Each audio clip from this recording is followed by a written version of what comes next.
Hoy quiero compartir con ustedes un tema que no sé si se habla mucho. Yo no recuerdo haber predicado mucho sobre esto, y es un tema muy importante, y es importante porque está en la Biblia, ¿verdad? Porque Dios lo dejó en la Biblia. Y quiero hablar hoy sobre el sentimiento de culpa, ¿sí? El sentimiento de culpa. Si yo quisiera definir de manera sencilla qué es el sentimiento de culpa, podríamos decir que es una emoción desagradable, que se produce cuando nos sentimos responsables por haber hecho algo mal, ¿sí?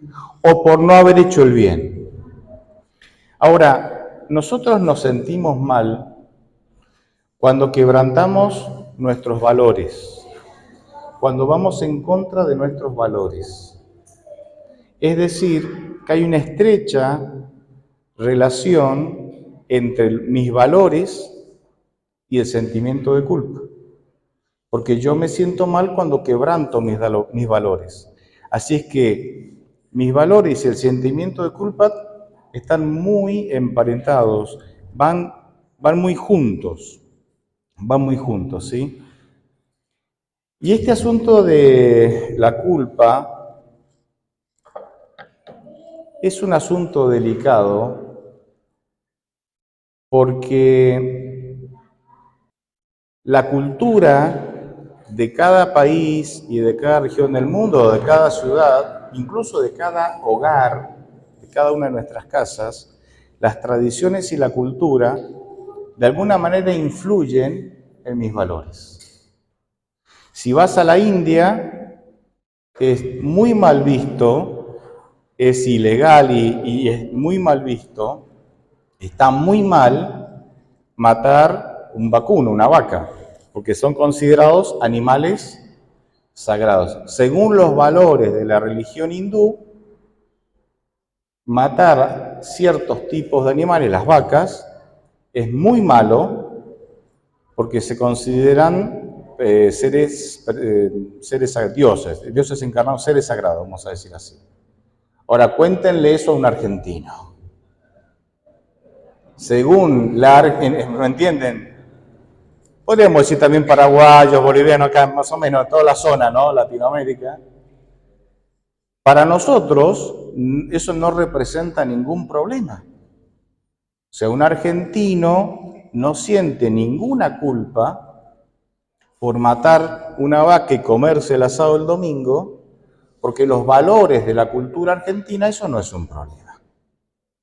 Entonces, el sentimiento de culpa está claramente relacionado con nuestros valores. De ahí la importancia de los valores. El sentimiento de culpa, nosotros lo utilizamos, las sociedades en general lo utilizan mucho en nuestras casas, en las iglesias. Yo no sé, tal vez ahora un poco menos, quiero pensar en positivo, un poco menos, pero nosotros nos criaron, aunque todavía se usa esto, mucho con el asunto a través del miedo y la culpa. Porque el miedo y la culpa generan cambios de conducta rápidos. No sé si se acordarán en las casas de ustedes, pero había en mi casa, por ejemplo, como en todas las casas de la época, si no te dormías temprano, ¿venía quién? Venía el cuco a buscarte. Venía el viejo de la bolsa. Y nunca faltaba una persona en situación de calle que pasaba con una bolsa por ahí frente a tu casa y tu mamá que decía, mira quién anda afuera, mira. Y vos, terror. Y el miedo entonces funcionaba muy bien para cambiar la conducta, digamos, de manera rápida. Funcionaba muy bien. Y la culpa también, ¿no? Cuando hacías algo que lastimaba a otro o hacías algo malo, de la culpa, ¿no? Mirá cómo quedó, culpa tuya, no te da vergüenza. Y la culpa, ¿no? Y la culpa te animaba a cambiar la conducta de manera rápida, igual que el miedo. Y como era, en la práctica era muy efectivo, entonces se usaba mucho. Claro, no son las mejores maneras de cambiar la conducta de una persona, porque la culpa y el miedo generan traumas a largo plazo. Mucho más fácil sería lograr el cambio de conducta de una persona a través de la motivación, a través de la reflexión, a través de la disciplina. Hay un caso, por ejemplo, si yo quisiera poner como ejemplo la motivación negativa, lo que se llama motivación negativa, por ejemplo, sería, no vas a salir a jugar fútbol hasta que ordenes tu pieza. ¿Por qué motivación negativa? Hay una motivación, ¿cuál es? Salir a jugar fútbol. Pero está la parte negativa para el niño, en este caso, espero que esto sea para niños, no para grandes, chicos. Los grandes ya tienen que ordenar la pieza. ¿Cuál es la parte negativa para el niño? Ordenar la pieza, que es lo que no le gusta. Pero es una motivación negativa. Hay motivaciones positivas, ¿sí? Los premios son motivaciones positivas. Vamos a ponerle todo para ganarnos el premio. Motivación positiva. La reflexión, charlar con la persona, reflexionar, tranquilos, ¿sí? La disciplina que no es castigo. Entonces le decimos, bueno, me acuerdo, ¿no? Te vas a quedar sentado en este rincón para que reflexiones sobre lo que hiciste. Entonces en ese tiempo, ¿me entienden? No había un castigo físico, ¿sí? Se invitaba a la reflexión. Hay muchas maneras de lograr el cambio de la conducta de la persona que son mucho más saludables que el miedo y la culpa. Claro, esas otras maneras más saludables a veces requieren más tiempo, más paciencia, ¿sí? El proceso puede ser más largo, pero son más sanas, son más sanas. Si no, pasa lo que yo he visto muchísimas veces, es que los traumas de la culpa y el miedo los tenemos hasta incluso la muerte. Me ha tocado, por ejemplo, bautizar. Ustedes saben que el bautismo bíblico es por inmersión. La razón es que es sumergirla. Bautismo significa sumergir. Y me ha tocado ya en varias ocasiones, yo siempre aprendí ya de grande, ¿no? Y le digo, ¿vos le tenés miedo al agua? Cuando el catecúmeno, ¿no? El interesado. Y en algunas ocasiones me han dicho, sí. Ellos no lo van a decir si uno no se los pregunta porque les da vergüenza. Pero yo ya me ha pasado. Y entonces planificamos, ¿cómo vamos a hacer? Para que para vos sea un momento lindo y que no hagamos un espectáculo, ¿no? Frente a toda la iglesia. Y ahí trazamos un poco la estrategia. Y es interesante que en muchos de esos casos, a veces no pregunto por qué, pero a veces me cuentan, dice, sí, porque mi mamá, ¿y por qué le tenés miedo? Ella me cuenta, ¿y sabe por qué le tengo miedo? Dice, porque mi mamá para castigarme me sumergía la cabeza en el agua. Entonces dice, ¿vas a hacer? No, no lo voy a hacer. Y ahí abajo del agua. Claro, entonces generó un trauma. La chica cambió de conducta. ¿Quién quiere estar ahogándose ahí? Nadie. Cambió la conducta. Pero el miedo, sí, le generó un trauma de por vida. Igual puede pasar, obviamente, con la culpa, que es el tema de hoy. Entonces, quiero mencionarles 2 o 3 preguntas y reflexionar con estas preguntas. ¿Quién genera la culpa? ¿Dios genera la culpa? No encontré ningún versículo en la Biblia que me pueda demostrar que Dios genera la culpa. Sí me encuentro con Juan 16:8, que dice que cuando el Espíritu Santo venga, nos convencerá a nosotros, convencerá al mundo de pecado, de justicia y de juicio. Es decir, lo que yo encuentro en la Biblia es que Dios, por medio del Espíritu Santo, me muestra mi condición. ¿Cuál es mi condición? Sos un pecador. Romanos 3, todos están destituidos de la gloria, la presencia de Dios. Y entonces el Espíritu Santo me hace ver mi condición, y si yo soy sensible a la voz y al llamado del Espíritu Santo, yo entonces reconozco que soy culpable. Así que Dios no genera la culpa, pero Dios sí me dice, mi condición, y si yo soy sensible a la voz del Espíritu Santo, reconozco que soy culpable.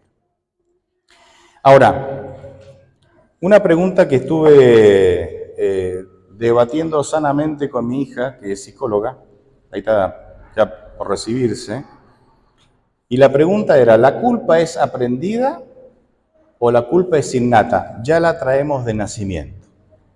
Y yo me inclinaba más hacia la idea de que era innata, que la traemos de nacimiento, y mi hija me dice, no, para mí es aprendida.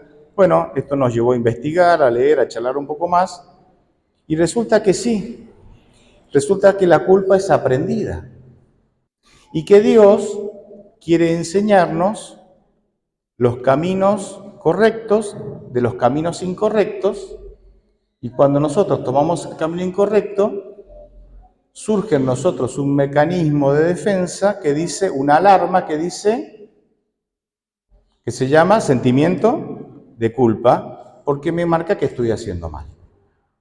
Ahora, esto no es tan difícil de entender, porque fíjense, Dios crea a Adán y Eva, y Dios a Adán y Eva le marca el camino correcto y el incorrecto.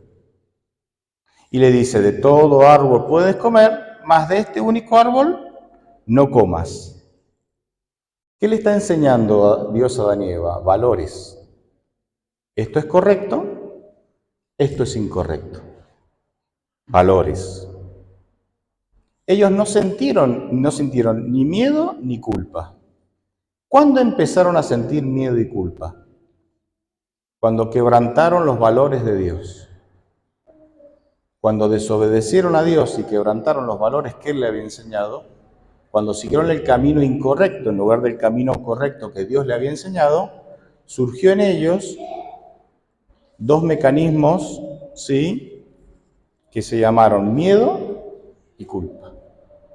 Por eso cuando Dios se presenta dice, ¿dónde estás, Adán? Me escondí porque tuve miedo.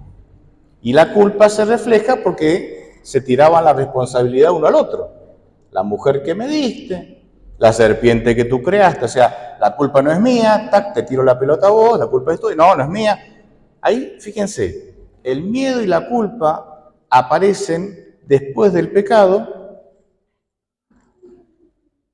como dos mecanismos que antes del pecado no tenían sentido, pero que después del pecado tienen una función.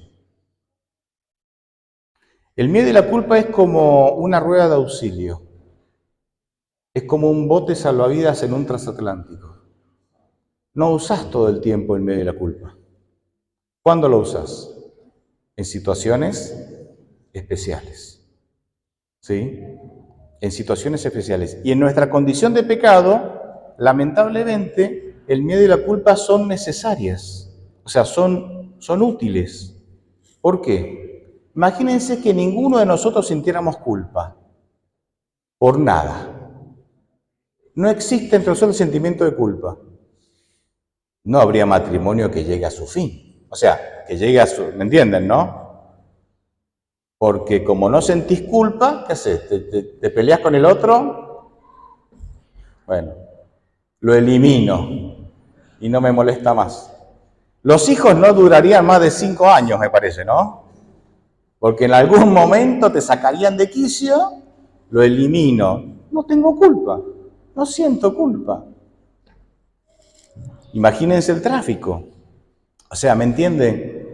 La culpa en nuestro mundo de pecado y nuestra condición caída tiene cierta utilidad.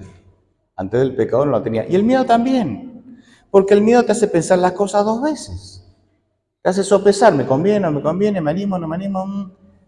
Entonces, la culpa, por desagradable que sea el sentimiento de culpa, en nuestro mundo de pecado tiene su utilidad. ¿Cuándo la culpa es tóxica? ¿Cuándo la culpa nos hace daño? Cuando yo no me libero de la culpa. Nosotros, si bien después del pecado surge en nosotros el sentimiento de culpa y que un poco nos va a ayudar, cuando yo vivo esclavizado de las culpas, cuando no me libero de las culpas, entonces yo termino la culpa termina siendo tóxica y me hace muy mal. Hay mucha gente que sufre mucho porque no puede liberarse de la culpa. Y hay tres maneras de liberar, tres maneras erróneas, tal vez hay más, yo voy a mencionar esto nada más. Hay tres maneras erróneas de liberarse de la culpa. ¿Sí? La primera es la autojustificación. La primera es la autojustificación. Bueno, yo te pegué porque vos me hiciste enojar. La culpa no es mía, la culpa es tuya que me hiciste enojar. Me autojustifico. ¿Sí? Bueno, yo robé porque tenía necesidad. La culpa no es mía, el tema es que tengo necesidad, el gobierno, el trabajo, me autojustifico. Bueno, no sé, ¿me entienden? Puedo seguir el ejemplo, ¿me entienden? Creo que es claro. La autojustificación es una manera errónea de tratar de salir de la culpa. La segunda manera errónea es hacer cosas buenas para compensar las cosas malas. Un marido que golpea a su mujer, pero después le trae un ramo de rosas, chocolates, un regalo. Quiere con esos regalos compensar las cosas malas. Un padre que hace lo mismo con sus hijos, una madre que hace lo mismo con sus hijos.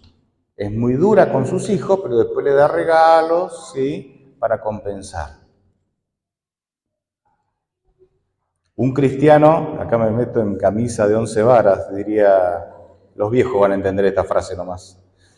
Un cristiano que es absolutamente fiel, correcto en la iglesia, porque en su casa es un desastre. Entonces en la iglesia quiere compensar lo que en su casa no logra. No es el caso de todos, chicos. Es un ejemplo. Puede pasar, ¿sí? Y la tercera manera errónea de intentar liberarnos de la culpa es eliminando los valores. Al principio dijimos que yo siento culpa cuando quebranto mis valores, ¿sí? Entonces, yo creo que hacerle daño a los animales es malo. Eso es un valor que yo tengo. Hacerle daño a los animales es malo. Pero un día, sin una buena razón, termino haciendo daño a los animales. Venía medio enojado, se me cruzó un perro y le pegué una patada al perro, voló 4 metros. ¿Quebranté un valor que tenía? Sí, entonces me siento mal, sentimiento de culpa. ¿Cuál es la tercera manera errónea para liberarme del sentimiento de culpa? Elimino los valores. Si quebrantar los valores me llevan a sentirme mal, dejo de tener valores, debería dejar de ¿qué? De sentirme mal. Entonces ahí tenemos personas que ¿qué hacen? Bueno, abandonan la iglesia o abandonan los valores que les enseñaron en sus casas, ¿sí? ¿Para qué? Para, al sentir que están libres de valores, no se van a sentir mal. No funciona. No funciona. Porque en el fondo nos seguimos sintiendo ¿qué? Mal. Nos seguimos sintiendo mal. Pero son estrategias erróneas. ¿Cuál sería entonces la manera correcta de liberarnos de la culpa? Y me alegro que todo sea por gracia. Es decir, que todo sea por gracia quiere decir que es por medio del amor, que las cosas se resuelven por medio del amor de Dios y no por medio de lo que yo puedo hacer. La solución a la culpa, el camino correcto para salir de la culpa es el arrepentimiento. Por eso Norma leyó 2 Corintios 7:10, que dice, la tristeza que proviene de Dios produce arrepentimiento para salvación. Entonces el camino correcto para salir de la culpa es el arrepentimiento. Cuando vos te sentís culpable porque quebrantaste tus valores, porque hiciste algo mal, y vos tomás esa culpa, te lleva a arrepentirte de lo que hiciste y te lleva a Dios para encontrar en Él la solución, entonces estás canalizando bien la culpa y te vas a librar de la culpa. Pero si caes en la autojustificación, si empezás a hacer obras buenas para contrarrestar las cosas malas que hiciste, o si querés librarte de los valores para no sentirte mal, eso son soluciones a corto plazo que no sirven. No son soluciones, son remiendos nada más. Entonces, la culpa te tiene que llevar al arrepentimiento. El arrepentimiento lo genera Dios, porque Romanos 2:4 dice que las bondades, que el amor con que Dios me trata, me guía hacia el arrepentimiento. Y la buena noticia de todo esto es que una vez que vos entrás en el proceso de arrepentimiento y confesás tu pecado, como dice 1 Juan 9,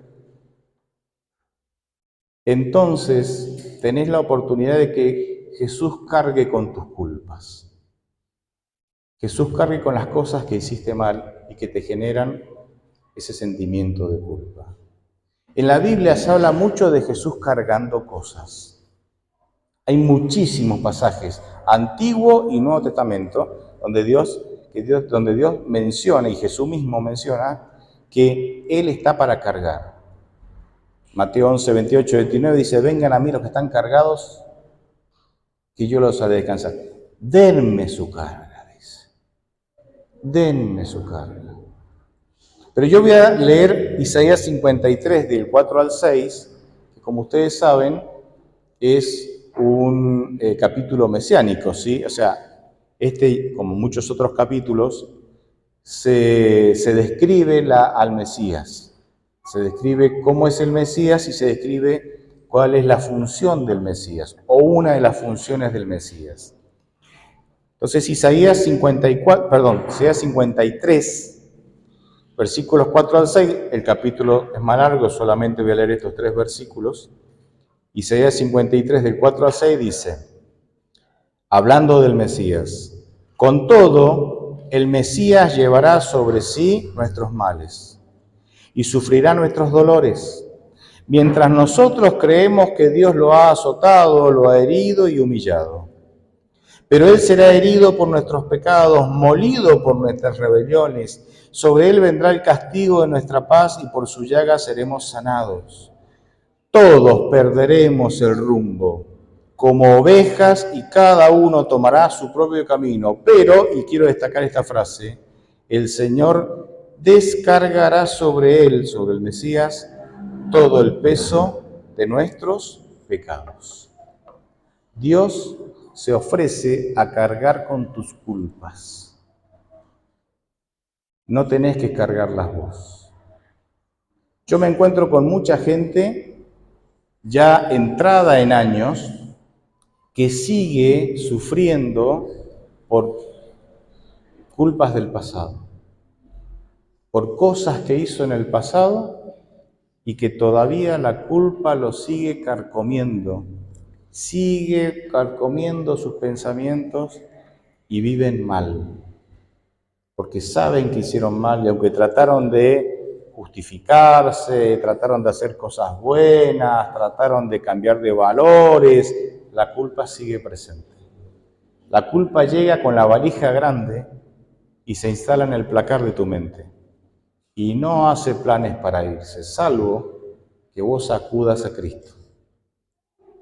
Acudas a Cristo, confieses tus culpas y le pidas a Cristo que Él cargue no solamente tus pecados, sino también tu sentimiento de culpa. Satanás usa mucho el sentimiento de culpa para alejarnos de Dios. ¿Cuántas veces no vino a nosotros el pensamiento de, con esta cara te vas a presentar ante Dios? Mejora un poco, aunque sea, antes de presentarte. ¿Cuál es la idea detrás de todo eso? Con esta culpa, con toda la culpa que cargo, ¿voy a presentarme ante Dios? No, me tendría que liberar de la culpa. Y como humanamente no hay ninguna manera de liberarte de la culpa, no te liberas nunca, nunca te acercas a Dios. Satanás se preocupa, el enemigo de Dios se preocupa cuando vos acudís a Dios, con culpa, con miseria, con pecado, con las manos sucias de los pecados que cometés, incluso con los pecados que no querés abandonar.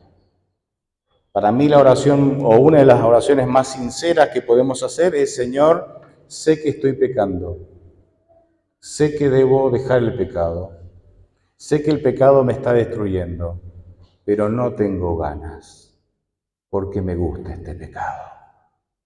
Para mí esa es una de las oraciones más sinceras. Dios aplaude cuando nosotros oramos así. Dios aplaude cuando le decimos: yo te doy permiso para que vos hagas algo en mi vida, porque yo no lo quiero dejar, pero te doy permiso para que vos quites este pecado, porque a mí no me sale dejarlo. Soy demasiado débil para dejarlo, pero te doy permiso para que vos hagas algo en mi vida. ¿Qué creen que va a hacer Dios? Intervenir inmediatamente.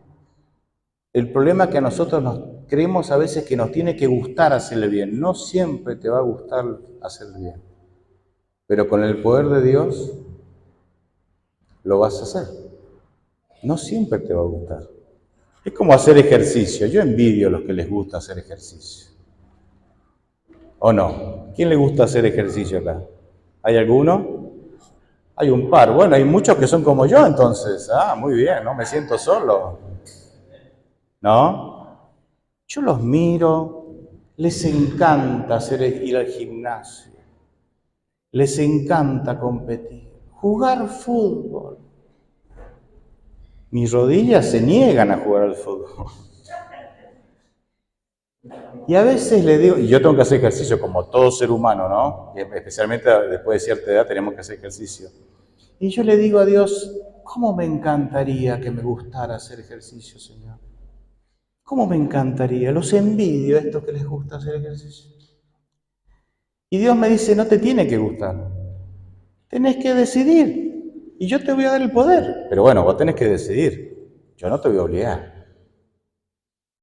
Hay cosas que nosotros podemos vencer aunque no tengamos ganas de vencer. Porque es por gracia, chicos. No es por esfuerzo humano. Es por gracia. Sí, el esfuerzo humano está en buscar a Dios para obtener poder. Sí, el esfuerzo humano es levantarme y decir: tomo la decisión. Pero el resto es por gracia. Y aún la decisión la tomamos gracias a Dios. Porque Filipenses 2:13 dice que Dios pone en mí el querer como el hacer, según su buena voluntad. Las versiones más modernas dice: Dios pone en mí el deseo, el querer, y el poder para realizar ese deseo, el hacer. O sea que aún las decisiones que yo tomo, que es lo mejor que puedo hacer, ni siquiera estoy solo. Hasta Dios influye positivamente en mis decisiones si yo lo dejo. Es por gracia. Es por gracia. No vivas una vida miserable llena de culpas. Libérate de la culpa. Y cuando vengan a tu mente pensamientos que te esclavizan la culpa, decirle a tu mente o a quien le está hablando a tu mente en ese momento: yo ya entregué todo esto a Jesús. Jesús prometió llevarlo por mí, llevar mis culpas por mí. No necesito cargar de vuelta con mis culpas otra vez. Soy libre. Soy libre. Por Jesús, gracias a Jesús, soy libre de la culpa. Amén.